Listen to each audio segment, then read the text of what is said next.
Nagtipon ng Philippine National Police Logistic Family para sa PNP Logistic Family Conference para sa ikalawang semestre ng calendar year 2025 na ginanap sa Maringal Hall, Forensic Group Building, Camp Brigadier General Rafael T. Crame, Quezon City. Pinangunahan ni Police Lieutenant General Bernard C. Banac, Deputy Chief PNP for Administration, ang nasabing pagpupulong bilang kinatawan ni Police Lieutenant General Jose Melencio C. Nartates Jr., Acting Chief PNP.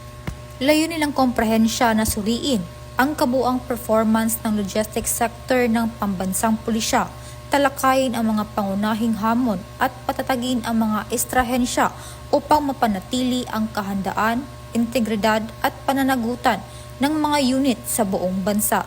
Sa temang Advancing Logistics Excellence, Ensuring Efficiency, Integrity, and Innovation in Police Service, binigyan diin ng aktibidad ang mahalagang papel ng logistics sa pagpapatuloy ng mga operasyon ng PNP at sa pagpapabuti ng serbisyong publiko.